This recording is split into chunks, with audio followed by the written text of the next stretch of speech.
O programa a seguir tem classificação indicativa livre. Você gira a chave do carro. Uma faísca é gerada e faz o combustível, álcool ou gasolina, explodir dentro dos cilindros. A energia gerada movimenta o motor, que por sua vez faz o veículo funcionar. O que sobra desse processo sai no cano de escape. A fumaça é poluente e contém gases como o monóxido de carbono, um dos responsáveis pelo agravamento do efeito estufa. Os carros mais novos contam com conversores catalíticos, conhecidos popularmente como catalisadores. Dentro desses equipamentos, os gases liberados pelo motor são tratados e, ao final do processo, restam elementos menos nocivos para o ambiente. O que acontece dentro dos conversores é um processo químico chamado de catálise, ou seja, um catalisador é usado para acelerar as reações químicas, neste caso, transformando determinados gases em elementos menos poluentes. Essa é uma das inúmeras aplicações dos catalisadores.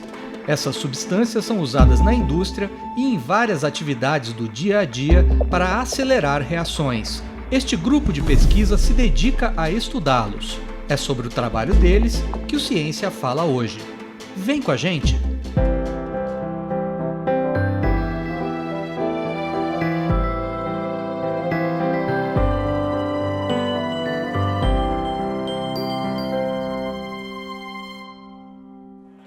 Produção de gasolina nas refinarias, fermentação da cerveja na indústria, crescimento de um bolo ou de um pão no forno de casa. Todos esses processos têm em comum a presença dos catalisadores biológicos ou químicos. Os catalisadores são substâncias que aceleram a velocidade de uma reação química e que não são consumidas durante o processo.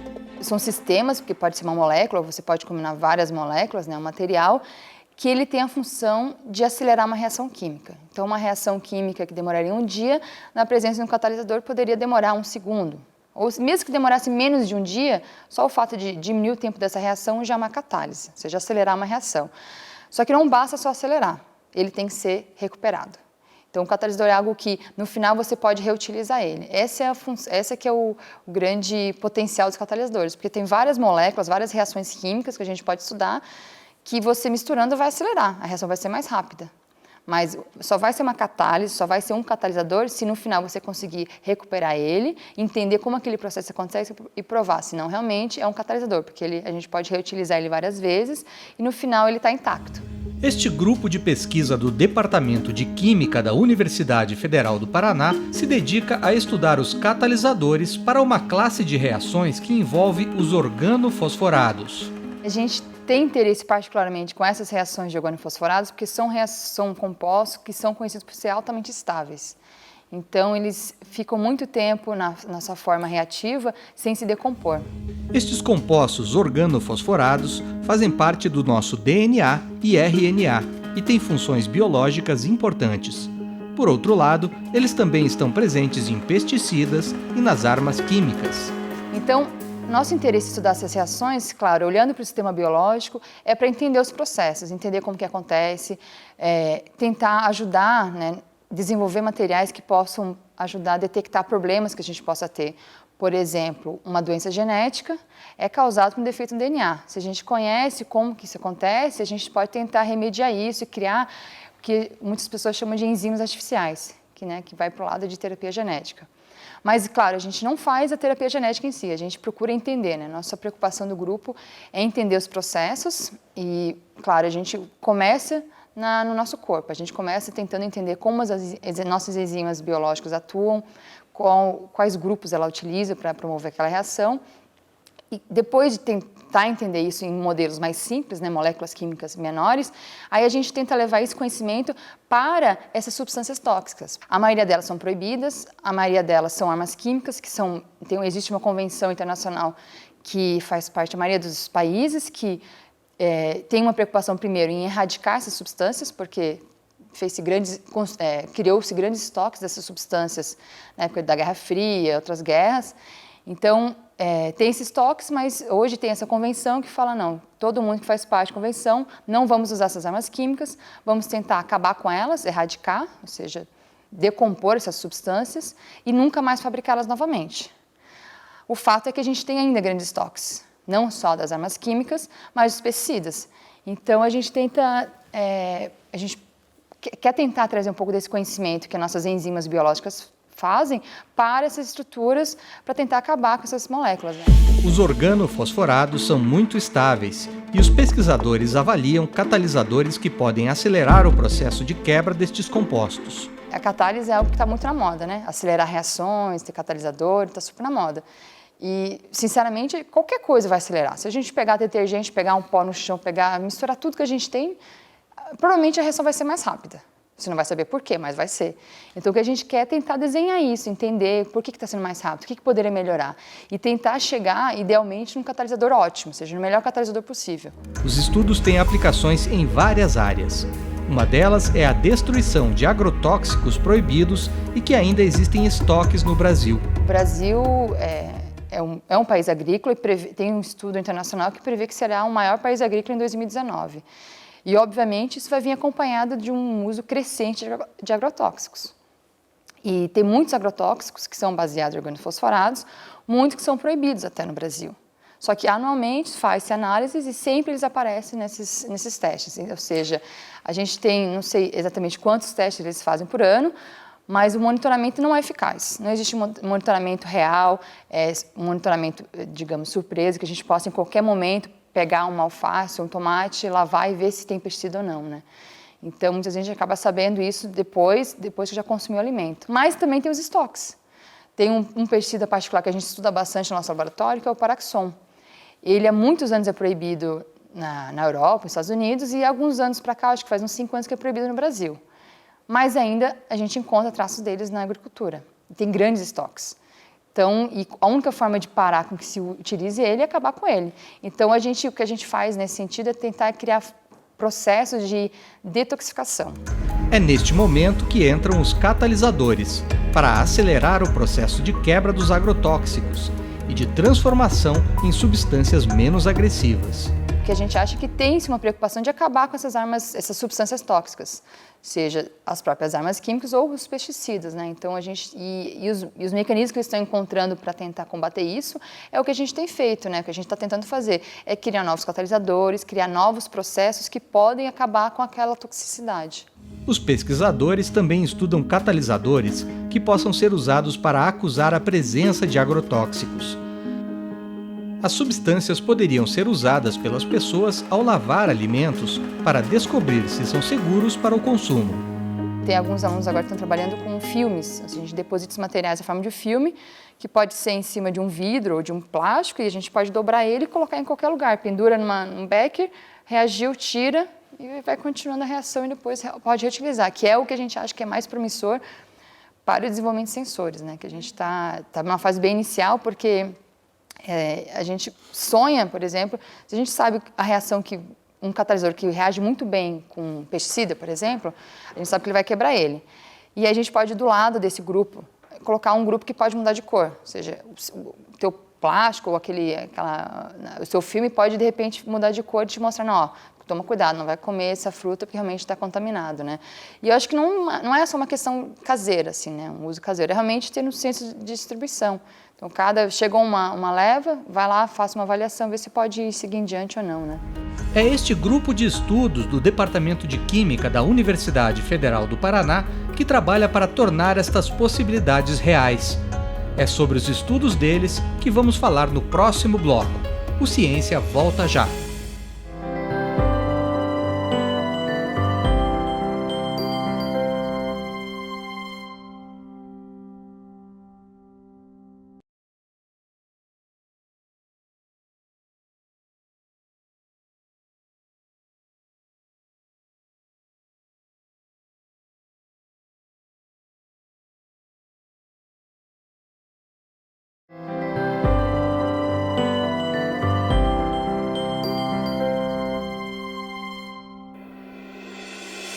As notícias alertam para o uso de armas químicas em conflitos recentes na Síria, que deixaram civis feridos, alguns em estado grave. O gás mostarda é apenas uma das armas químicas que assustam o mundo. Foi usado pela primeira vez por alemães na Bélgica, em 1917, e é proibido pela ONU desde 1993. Apesar das proibições, as armas químicas ainda são usadas. E o pior, os países têm estoques enormes dessas substâncias perigosas, porque produzi-las custa pouco. Tabum, sarin, soman são armas químicas baseadas em organofosforados, compostos de carbono, hidrogênio e oxigênio misturados ao fósforo. Atuam inibindo o funcionamento de enzimas do nosso organismo. Cientistas do mundo todo pensam em formas de combater estas e outras armas químicas, pensando também em meios seguros para acabar com os estoques. O Renan é um deles. Meu objetivo lá, assim como de outros colegas do laboratório, é tentar propor moléculas que sejam eficientes catalisadores, que vão ter como finalidade principal a degradação de certas substâncias específicas que causam o mal para alguma determinada espécie. Armas químicas para pessoas e pesticidas para pequenos animais. O Renan quer propor catalisadores que sejam capazes de quebrar os organofosforados com rapidez. Se a gente pegar duas moléculas A e B, sendo que B é o pesticida e A é o catalisador, esse catalisador pode atuar realmente fazendo com que o pesticida tenha ligações rompidas e formando novas ligações. E depois a gente tenta ver se esse catalisador vai se desconectar da estrutura, fazendo que haja uma clivagem, fazendo que haja uma degradação. E quanto melhor for essa degradação, quanto melhor a gente puder recuperar esse catalisador, ótimo para a humanidade, né? E para a ciência, né? De uma forma geral, porque a gente consegue compreender melhor. Para atingir este objetivo, o Renan usa moléculas catalíticas com eficiência comprovada e realiza pequenas modificações nelas, testando as mudanças no comportamento da reação. Às vezes, a posição de um grupo numa molécula, só você substituir e colocar em outra posição da molécula, já faz com que a capacidade catalítica dela caia quase a zero. É estudando este quebra-cabeça molecular que Renan consegue compreender melhor os processos de catálise. O objetivo principal é tentar entender por que as coisas funcionam daquela maneira, ao invés de uma procura desenfreada num catalisador ideal, assim, né? O que também é importante, mas a gente só consegue galgar esse tipo de processo se a gente conseguir entender muito bem o que a gente está fazendo, e às vezes só a posição de um átomo já faz com que toda a estrutura reacional mude, né? E fazendo com que a gente possa testar grupos pequenos em moléculas, a gente pode fazer com que a compreensão seja mais eficiente. Só que isso leva um certo tempo. Até o ambiente químico em que a reação pode se processar influencia diretamente na tua atividade catalítica. A gente teve um estudo recente em que a gente variava as condições ambientais da reação e alguns resultados muito interessantes mostraram que essa troca de solventes, essa troca de ambiente faz com que você tenha uma acurácia e até uma efetividade maior reacional na degradação de um determinado composto. Isso foi muito interessante, a gente conseguiu uma publicação bastante importante na caminhada. Os experimentos usam métodos e tecnologias de ponta. O objetivo principal também é estudar, fazer com que a teoria se junte à prática. Então a gente também faz algumas simulações computacionais utilizando métodos quânticos para tentar propor rotas reacionais específicas e tentar entender como que a energia do sistema pode se comportar e tentar até prever outros compostos de uma maneira simulada, de uma maneira computacional, para que a gente possa até economizar reagente, além das mudanças do ambiente químico reacional, do ambiente, né, do tipo das moléculas que a gente acaba testando. A gente também utiliza algumas técnicas, e não só eu, como boa parte das pessoas do grupo, utilizam espectroscopia UV-Vis, que vai acabar analisando qual que é a influência daquela molécula na absorção de energia com relação à transição eletrônica. E a gente consegue capturar esse tipo de informação, e é muito interessante porque ela é linear com relação à concentração. Então, à medida que o composto vai sendo formado, a gente consegue analisar de uma forma bem visível e matemática o que está acontecendo na reação. Essa é uma técnica muito importante, é uma técnica de abertura que a gente usa, que é a primeira técnica que a gente vai acabar usando para ver se o estudo é promissor ou não. E é a técnica de espectroscopia no UV-Vis. Outra técnica que a gente acaba utilizando bastante é a técnica de RMN, que a gente tem um centro de RMN na universidade e é com base aí nos núcleos dos átomos, a gente acaba vendo algumas correlações importantes, até acompanhar a formação do composto e do intermediário e a degradação dele. E parte da pesquisa é realizada pelo Renan nos Estados Unidos, na Universidade da Califórnia. Eu estou indo para uma cidade chamada Davis, que fica bem perto da capital da Califórnia. A universidade chama-se Universidade da Califórnia, Campus Davis. Com o professor Jim Tantillo, ele é um expert no assunto de elucidação mecanística,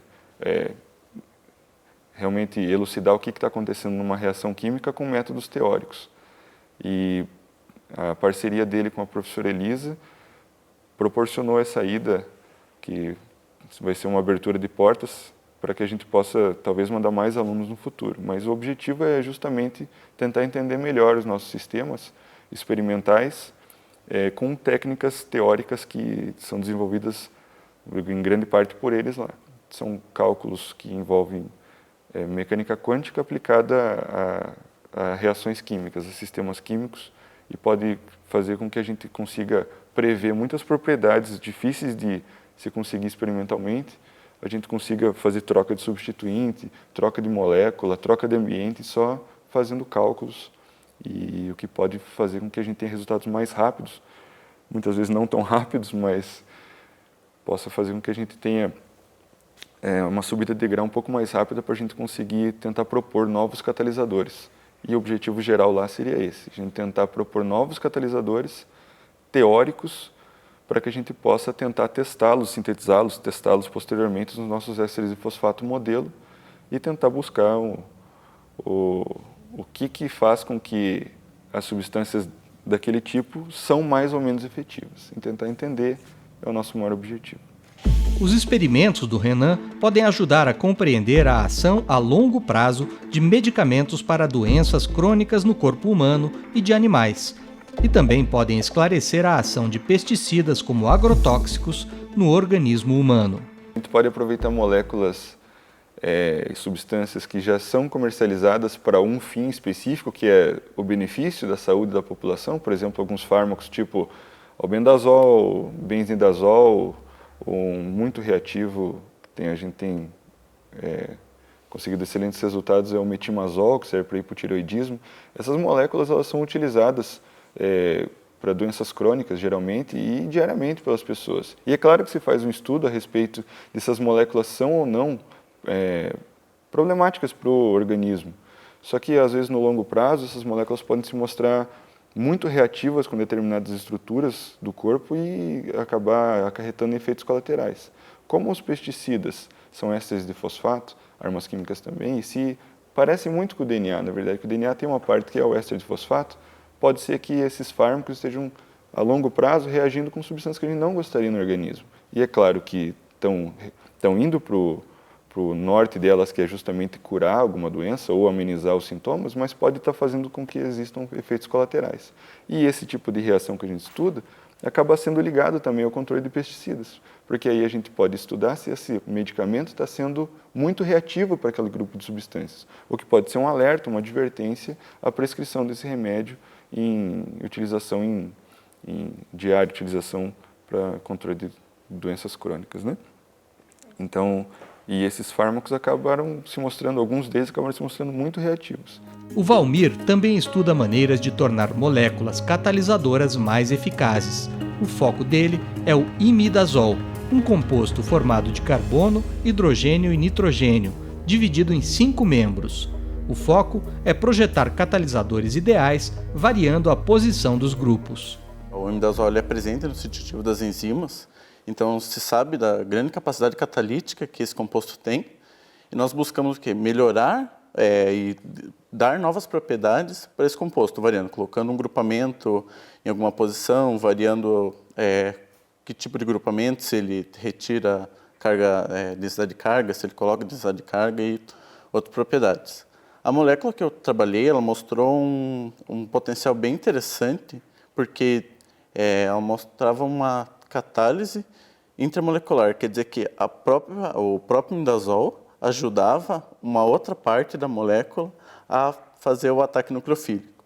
Isso é bem comum para moléculas pequenas e isso deu origem, por exemplo, ao projeto de mestrado, que é tentar encontrar esse tipo de efeito em outras moléculas. Um dos focos de testes é com o Paroxon, uma substância usada como pesticida na agricultura, mas que é muito tóxica, inclusive para seres humanos. Nós testamos com o pesticida, o Paroxon, que a professora comentou, que já é proibido no Brasil há alguns anos. Ele teve resultados bastante promissores. Por exemplo, quando você pega essa molécula e coloca no meio aquoso, ela demora para degradar metade dela, espontaneamente, mais ou menos 500 anos, se você deixar lá. Ou seja, muito lento. E na presença do nosso catalisador, ela demorava menos de um mês para que ela fosse destruída. Então, nós pensamos primeiro em entender toda essa reatividade, como que isso acontece, e depois talvez, por exemplo, podemos ancorar num material de carbono, podemos fazer combinar todos esses efeitos para fazer as aplicações. Não seria tanto eu imagino que não tanto uma aplicação direta da molécula. O estudo do Valmir pode fornecer alternativas para a degradação de agrotóxicos, ajudando o meio ambiente e a saúde humana. E isso é bom para o meio ambiente, se por acaso podemos usar esse catalisador para a detoxificação desse pesticida, nos grandes estoques que há desse pesticida, ou se por acaso ocorrer alguma contaminação. A goma arábica faz parte da composição de inúmeros alimentos industrializados. O José decidiu combinar a goma com o imidazol e testar a capacidade catalítica. Ele percebeu que, em alguns casos, a goma foi capaz de aumentar em muitas vezes a velocidade da reação. Então, a gente chegou na conclusão que a goma arábica, só a goma arábica, sem funcionalizar, ela já acelerava um pouco a reação de desfosforilação. Mas, após a funcionalização, a velocidade da reação aumentou muito, cerca de 10 mil vezes, sem a goma e sem nada. A pesquisa do José abre caminhos para o uso da goma arábica em muitas reações, da detoxificação de armas químicas e agrotóxicos ao desenvolvimento de terapias genéticas.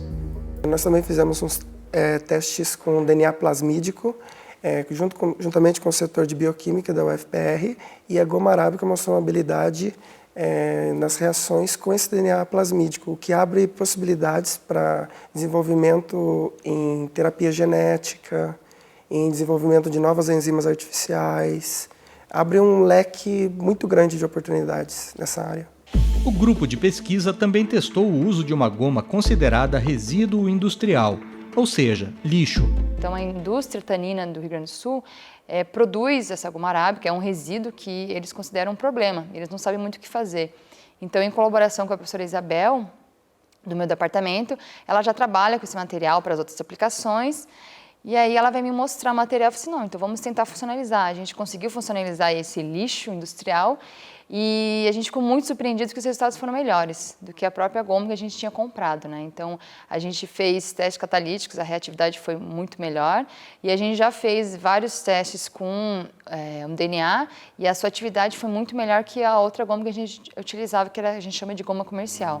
Já a Nayane, a Jéssica e o Cirlon investigam uma substância química isolada há pouco mais de uma década pelos cientistas, o óxido de grafeno. O grafeno é um material relativamente novo, então ele foi isolado primeiramente em 2004, então as pesquisas com o grafeno são relativamente novas. Se a gente pensar no grafite, ele é constituído de várias folhas de grafeno.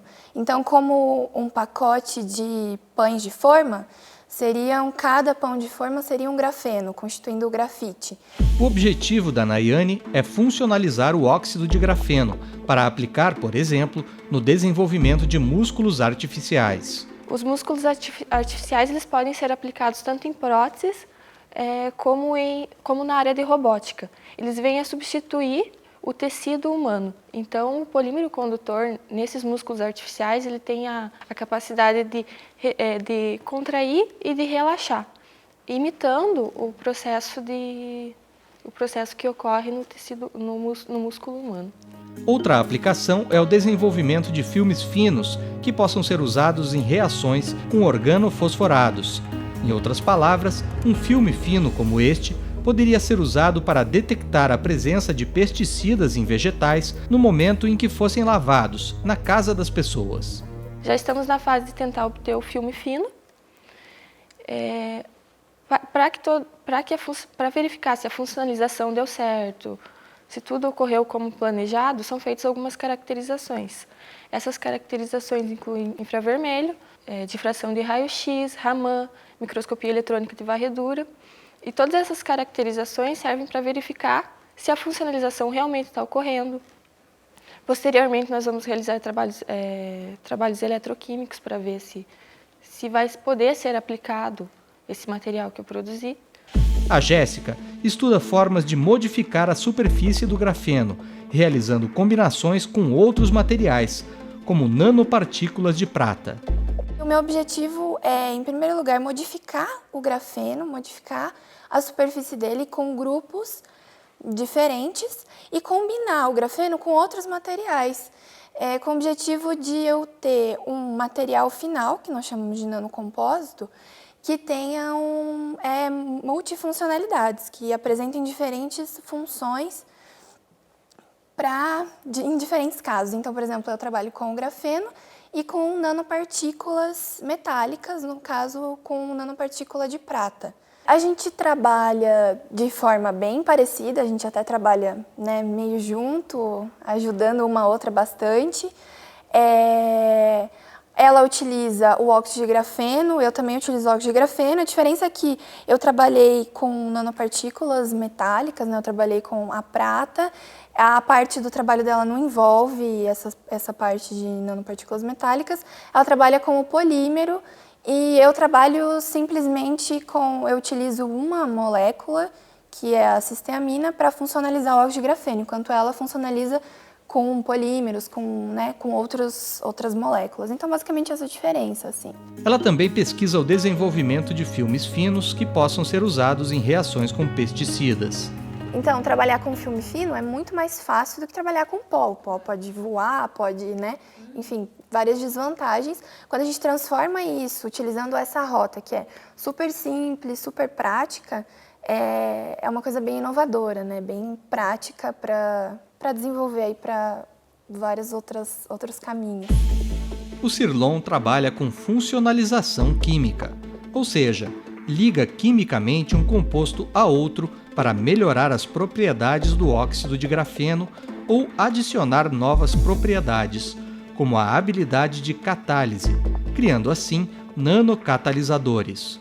O termo nano está em muita evidência assim, nos últimos anos, assim, mas o que exatamente é assim, essa definição? Não somente por ele estar em escala nanométrica, medindo 10 a menos 9 metros, mas à medida que você vai reduzindo o tamanho de uma partícula, um composto, ele vai apresentando propriedades diferenciadas. Por exemplo, um exemplo bem claro disso é a prata, que no seu estado bulk, metálico, não exibe propriedades antissépticas, mas a prata coloidal, que é a prata nanométrica, ela exibe propriedades antissépticas.